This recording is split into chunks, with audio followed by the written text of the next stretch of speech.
seja bem-vindo ao Se Liga na Educação. Meu nome é Ludmila Lima e essa é uma aula de Geografia do 5º ano. Nós vamos falar sobre o povo brasileiro.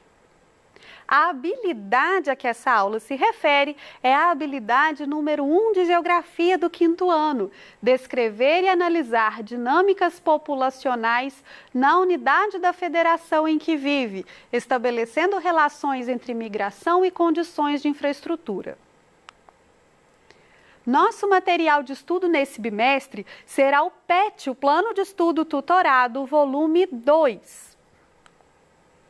E nós teremos 5 aulas juntos. A primeira aula é a aula de hoje, nós vamos falar do povo brasileiro.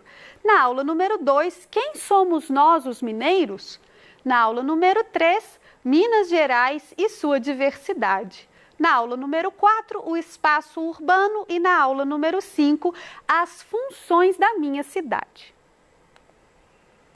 Você já deve ter ouvido falar muitas expressões que se referem ao povo brasileiro, como, por exemplo, o povo brasileiro é cordial, o povo brasileiro é alegre, o povo brasileiro é acolhedor, o povo brasileiro dá um jeitinho para tudo.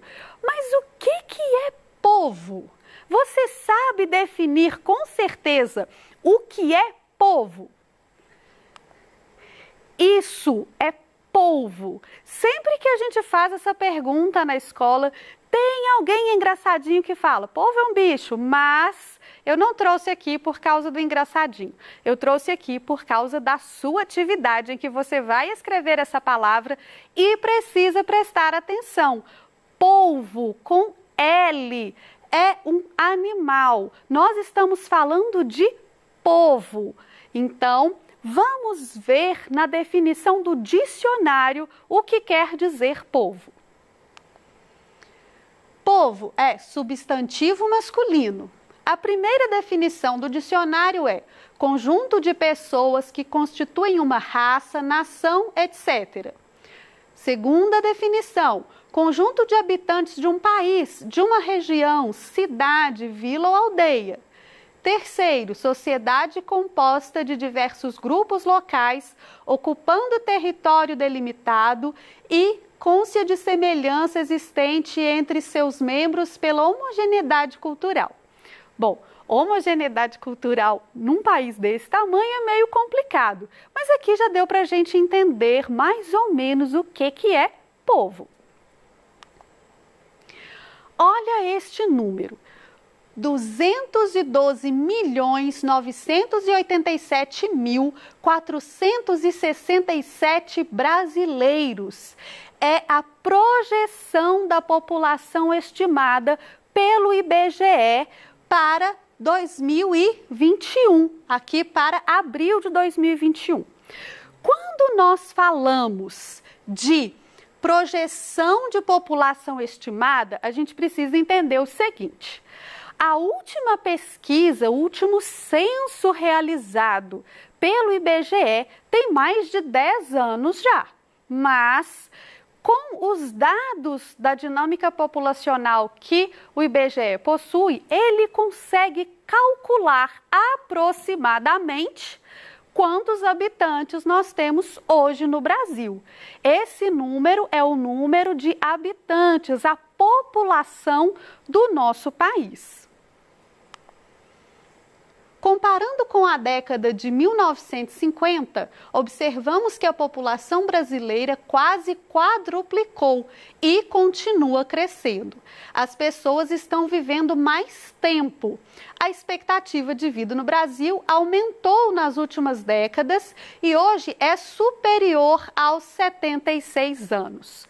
Aqui, nós falamos em expectativa de vida. E eu acho que tem alguns termos que são importantes da gente entender o que significam antes de continuar a nossa aula. Guarda esse número, 76 anos.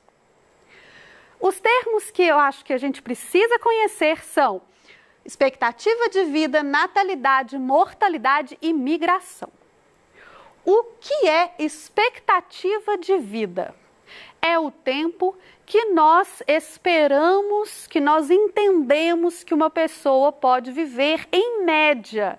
Então, até quantos anos mais ou menos vive um brasileiro? 76 anos é a expectativa de vida. Ah, professora, mas meu avô tem 80, minha avó tem 78, então esse número está errado. Não, não está errado. É uma média que se faz. Algumas pessoas vivem muito mais do que isso, outras vivem muito menos. O resultado da média deu esse resultado. Então, a expectativa de vida é quantos anos, em média, vive o brasileiro? A natalidade. Natalidade é o número de pessoas que nascem. As pessoas nascem o tempo todo em todos os lugares do país. As famílias estão sempre crescendo, tendo bebês. Então, a natalidade é o número de pessoas que nascem. Outro termo importante é a mortalidade. A mortalidade é o número de pessoas que morrem. E o número de pessoas que morrem, assim como o número de pessoas que nascem, é todos os dias, é constante. As pessoas morrem por acidentes, por doenças, por vários fatores. Hoje, a gente tem acompanhado o número de mortes pela Covid, mas as pessoas continuam morrendo também de outras causas. E assim como existe uma estimativa, um número, para entender os mortos da Covid, o IBGE vai ter também um cálculo, uma estimativa das mortes em geral, por acidente de trânsito, por crimes, por doenças, outras doenças também. E nós temos também a migração. A migração é o deslocamento de pessoas, pessoas que saem do seu local de origem e se mudam para outros lugares, buscando melhores condições de vida, emprego, por exemplo. Quando nós falamos de migração, nós temos dois movimentos, imigração e emigração. A imigração é quando nós recebemos alguém que veio de fora. A emigração é quando alguém que era daqui vai morar em outro lugar. Imigração, a pessoa entra no nosso país, emigração, ela sai. O que influencia no crescimento da população? Aqui a gente tem esses termos que nós vimos, mas observe que eles estão relacionados. Então, existe uma relação da natalidade com a mortalidade.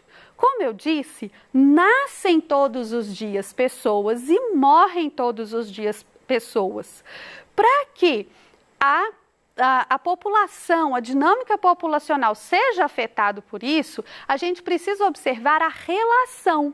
Se nascem mais pessoas do que morrem, nós vamos ter um crescimento da população. Se morrem mais pessoas do que nascem, vai diminuir a população. A mesma coisa acontece com imigrantes e emigrantes. Todos os dias nós temos pessoas indo e voltando, saindo e entrando no Brasil. Mas a relação entre esses dois é que vai aumentar ou não a população. Como assim? Se a gente tem mais imigrantes, a população aumenta. Se a gente tem mais emigrantes, a população diminui. Mudanças na dinâmica populacional brasileira. A partir da década de 1960, o crescimento da população brasileira começou a diminuir. Um dos motivos foi a redução das taxas de natalidade. Essa pode ser justificada pela diminuição do número médio de filhos por mulher, taxa de fecundidade. A redução da taxa de fecundidade está relacionada a diversos fatores, como o aumento da escolaridade, da participação da mulher no mercado de trabalho e o planejamento familiar, que permite aos casais decidirem quantos filhos querem ter com base nas condições de vida que poderão oferecer a eles. Então, veja só. A taxa de fecundidade é interessante, você pode observar até em famílias que você conhece. Os meus avós tiveram 12 filhos. Eles tiveram 12 filhos. Os meus pais tiveram 2. E hoje é muito comum a gente ver pessoas que têm apenas casais ou às vezes outras estruturas de família que têm apenas um filho. Isso acontece porque na época dos meus avós, a minha avó não estava no mercado de trabalho, ela não saía para trabalhar. Ela ficava em casa e tinha tempo de cuidar de todos os 12 filhos. Também existe a relação do controle familiar, do planejamento familiar. Os métodos contraceptivos trouxeram a possibilidade dos casais escolherem quantos filhos vão ter. Minha mãe já trabalhava e já teve essa possibilidade de fazer um planejamento familiar. E como hoje em dia as coisas estão muito caras, às vezes existe uma dificuldade, muita coisa a gente quer oferecer para os filhos, nós queremos uma escola boa, nós queremos plano de saúde, nós queremos roupas, brinquedos, viagens, então fica difícil você sustentar com todo esse conforto 12 filhos. Então, isso interferiu na taxa de fecundidade, na quantidade de pessoas que nascem. Outra mudança na dinâmica populacional brasileira está relacionada ao aumento da população idosa com 60 anos ou mais. Observe no esquema abaixo como a população brasileira se distribuía nas 3 faixas de idade, faixas etárias, nos anos de 1991 e 2015, segundo pesquisa do IBGE. Então, veja só, nós estamos dizendo que a expectativa de vida do brasileiro aumentou. Se a expectativa de vida aumentou, as pessoas vivem por mais anos, elas ficam mais velhas. E isso significa que a população continua crescendo, mas ela não cresce mais tanto quanto antes, porque a taxa de natalidade diminuiu. Vamos observar esses gráficos aqui? Olha só, aqui em 1991, nós temos 45% de jovens, então 45% da população era jovem, 48% de adultos e só 7% de idosos. Em 2015, nós temos 30% de jovens, 56% de adultos e 14% de idosos, quase dobrou o percentual de idosos. E de jovens diminuiu um pouco. Observando o gráfico, vamos pensar nas taxas de natalidade, mortalidade e expectativa de vida. Veja só, por que será que o número de jovens diminuiu? Não o número, o percentual de jovens diminuiu. Porque nós acabamos de falar que a natalidade diminuiu. Se os casais têm menos filhos, o número de pessoas jovens na população aumenta, diminui. O percentual de pessoas jovens vai diminuir. E o número de idosos, o percentual de idosos praticamente dobrou.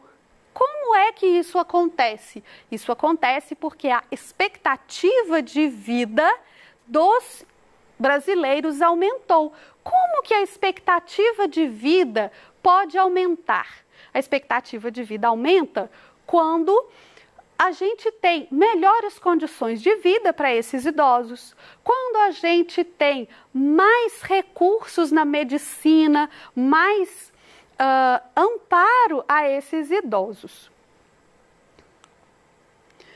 Na aula de hoje, nós vimos que o Brasil tem aproximadamente 212.987.467 habitantes. E vimos também que isso é uma estimativa, porque há mais de 10 anos nós não temos um censo para apurar exatamente quantas pessoas nós temos no Brasil. Nós vimos o que significa expectativa de vida, natalidade, mortalidade, migração. Então, expectativa de vida, o tempo médio que vivem as pessoas, que vive a população. Nós vimos a natalidade também, que é o número de pessoas que nasce, que a natalidade está muito ligada às condições de planejamento familiar e de trabalho das mulheres. Então, que as famílias têm menos filhos, cada vez menos filhos, e isso interfere na taxa de natalidade. Nós vimos também a taxa de mortalidade, que é o número de pessoas que morrem em diversas situações, trânsito, crimes, doenças, né, que também tem a ver com a qualidade de vida do país. Vimos também a migração, que existe a emigração, pessoas que saem do país, e imigração, pessoas que vêm morar aqui, e que todos esses fatores interferem na dinâmica populacional. Se nós temos mais mortalidade do que natalidade, nós temos uma diminuição da população. Se nós temos mais natalidade do que mortalidade, nós temos um aumento da população. Se tem mais gente indo embora, mais emigração e menos gente imigrando, vindo para cá, nós temos uma diminuição dessa população. Se temos mais imigrantes, mais gente vindo para cá do que indo embora, nós temos um aumento dessa população. Nós vimos também que o crescimento da população brasileira passou a diminuir a partir da década de 1960.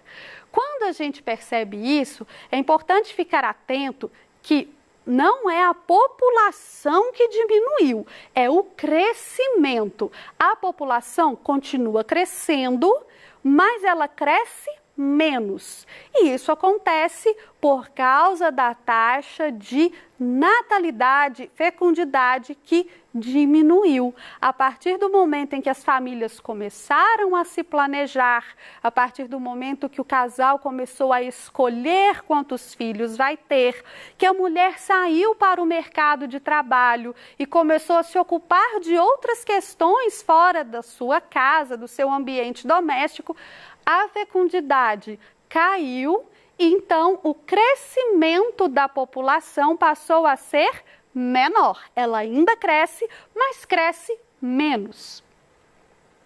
E que a população jovem está diminuindo, enquanto a população idosa aumenta. Isso até gerou discussões quanto à nossa previdência, né? Você pode pesquisar sobre isso se você se interessar. Porque a população jovem está diminuindo, eu já falei aqui bastante, né, por causa da taxa de fecundidade que diminuiu.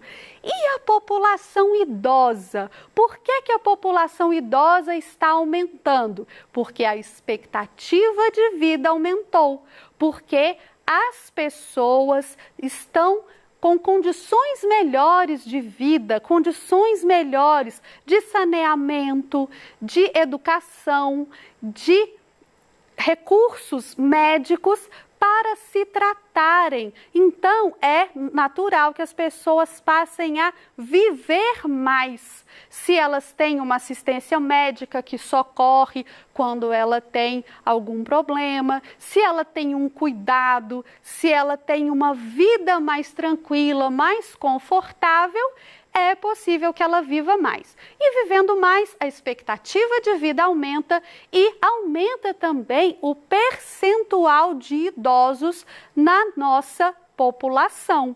A população continua crescendo, pessoas vivem mais, menos pessoas nascem e assim a dinâmica da população vai acontecendo, a dinâmica populacional vai acontecendo. É assim que a população fica da maneira que está.